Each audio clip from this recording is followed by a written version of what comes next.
ठीक है कोचेस, मुद्दे की बात करते हैं। मसल ग्रोथ के बारे में आपके क्लाइंट्स और शायद आप भी जो कुछ जानते हैं वो आधी अधूरी कहानी है। तो आज हम इन सारे मिथकों को तोड़ने वाले हैं और विज्ञान के आधार पर एक मजबूत रणनीति बनाने वाले हैं। हाँ, आपने बिल्कुल सही सुना। मसल्स जिम में नहीं बनती। ये एक लाइन आपके क्लाइंट्स के सबसे बड़े विश्वास को हिलाकर रख देगी। जिम में आप मसल्स को तोड़ते हैं। असली काम, असली बिल्डिंग तो बाद में होती है, जब वो सो रहे होते हैं या अपनी डेस्क पर बैठे होते हैं। तो फिर सवाल ये उठता है कि अगर वो जिम में मसल्स बना ही नहीं रहे हैं तो फिर वहां कर क्या रहे हैं? यही वो सवाल है जिसका जवाब ये विश्लेषण आपको देगा। और यकीन मानिए, ये आपके कोचिंग करने के तरीके को हमेशा के लिए बदल देगा। तो सबसे पहली चीज जो समझनी है वो ये है कि वर्कआउट का असली काम क्या है। इसका काम मसल्स को फाड़ना नहीं है। इसका काम है एक सिग्नल भेजना, एक चिंगारी, एक स्पार्क देना। तो ये जो कहानी है ना कि मसल्स को फाड़ो और वो मजबूत होकर वापस बनेंगी, ये पुरानी बात हो गई है। देखिए, मैकमास्टर यूनिवर्सिटी की एक हालिया समीक्षा इस बात की पुष्टि करती है, ग्रोथ के लिए मसल्स का फटना जरूरी नहीं है, उन पर लोड पड़ना जरूरी है। ये सब एक मॉलिक्यूलर सिग्नल के बारे में है, डैमेज के बारे में नहीं। जो दर्द महसूस होता है वो ग्रोथ नहीं, सिर्फ सूजन है। ठीक है, तो अगर वर्कआउट का काम एक सिग्नल भेजना है तो अगला सवाल यह है कि वो सिग्नल है क्या?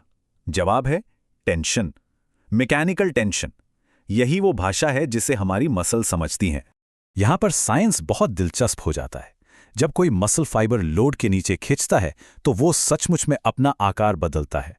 फाइबर इस टेंशन को महसूस करता है और MTOC1 नाम के एक मॉलिक्यूलर स्विच को ऑन कर देता है। यही वो स्विच है जो शरीर को कहता है, चलो नया प्रोटीन बनाना शुरू करो। ज्यादा प्रोटीन का मतलब है बड़ा फाइबर। बस यही है हाइपरट्रॉफी। और यहीं पर छुपा है वो राज जिसे ज्यादातर लोग नजरअंदाज कर देते हैं। एक रैप के संकी यानी कि नीचे आने वाले हिस्से के दौरान मसल्स लगभग 40% ज्यादा फोर्स झेल सकती हैं। वजन उठाने की तुलना में उसे नीचे लाने में 40% ज्यादा। जरा सोचिए, तो इसका मतलब क्या हुआ? मतलब सीधा सा है, अपने क्लाइंट्स को हर रैप का नीचे आने वाला हिस्सा कंट्रोल करने के लिए कहिए। पुलअप में नीचे आना, डिप में नीचे जाना, सबसे ज्यादा टेंशन यही है। यहीं पर वो MTORC1 सिग्नल सबसे जोर से बजता है। इसे कम से कम 3 सेकंड तक धीमा करवाइए और आप ग्रोथ में जबरदस्त फर्क देखेंगे। ठीक है, तो सिग्नल भेज दिया गया है, पर यह हमेशा के लिए एक्टिव नहीं रहता। मसल ग्रोथ के लिए एक बहुत सीमित समय होता है, एक विंडो होती है। ये टाइमलाइन सब कुछ साफ कर देती है। वर्कआउट के लगभग 24 घंटे बाद मसल प्रोटीन सिंथेसिस यानी असली बिल्डिंग का काम अपने चरम पर होता है। लेकिन 48 घंटे के अंदर ये वापस बेसलाइन पर आ जाता है, मतलब ग्रोथ की खिड़की बंद हो जाती है। तो अगर कोई क्लाइंट सोमवार को पुलअप करता है और फिर अगले सोमवार तक अपनी पीठ को ट्रेन नहीं करता, तो उसकी मसल्स 2 दिन तक बढ़ रही थीं और 5 दिन तक बस इंतजार कर रही थीं। और ये लाइन इसे बेहतरीन तरीके से बताती है। वो जो दर्द उन्हें गुरुवार को भी महसूस हो रहा है, वो बस शरीर की क्लीनअप क्रू है। कंस्ट्रक्शन क्रू यानी ग्रोथ प्रोसेस तो 48 घंटे पर ही अपना काम करके जा चुका था। तो याद रखिए, दर्द ग्रोथ का बहुत ही खराब इंडिकेटर है। तो सिग्नल भेजा जा चुका है, खिड़की खुली है। अब शरीर को असल में मसल्स बनाने के लिए सामान चाहिए। अब आता है रिकवरी का फेज, और यहां कोई समझौता नहीं हो सकता। रिकवरी के समीकरण के 2 सबसे जरूरी हिस्से हैं, नींद और प्रोटीन। ये हैं आपकी कंस्ट्रक्शन टीम और आपका कच्चा माल। अगर इनमें से एक भी गायब है तो कुछ नहीं बनने वाला। नींद को हल्के में लेने की कीमत बहुत ज्यादा है।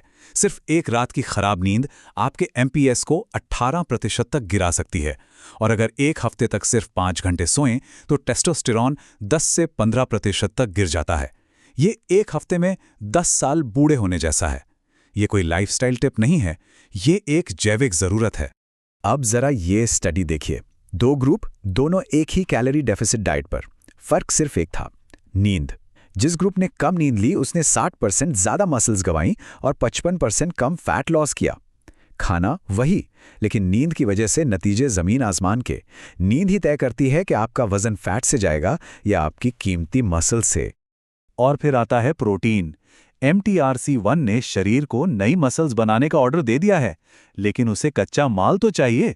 अगर प्रोटीन पूरा नहीं है तो सिग्नल तो जाएगा पर कुछ बनेगा नहीं। ये बिल्कुल वैसा ही है जैसे आपने बिल्डिंग बनाने के लिए मजदूर तो बुला लिए, पर ईंटें और सीमेंट ऑर्डर करना ही भूल गए। तो ये सब जानने के बाद अब हमें करना क्या है? चलिए इस सारे विज्ञान को एक कोच के लिए सीधी साधी एक्शन लेने लायक प्लेबुक में बदलते हैं। ये रहे 5 नियम जो हर कोच को लागू करने चाहिए।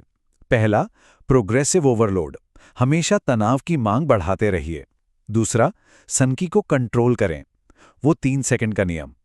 तीसरा, फ्रीक्वेंसी बढ़ाएं, हर मसल ग्रुप को हफ्ते में 2 बार ट्रेन करें ताकि उन 48 घंटे की ग्रोथ विंडो का पूरा फायदा उठाया जा सके।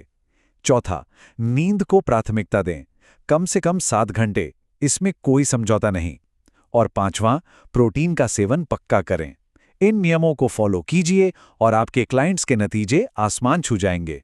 तो अब ये सब जानने के बाद हर कोच के लिए सिर्फ एक ही सवाल है, आप इन 5 नियमों में से कौन सा नियम कल अपने क्लाइंट्स के साथ लागू करने जा रहे हैं?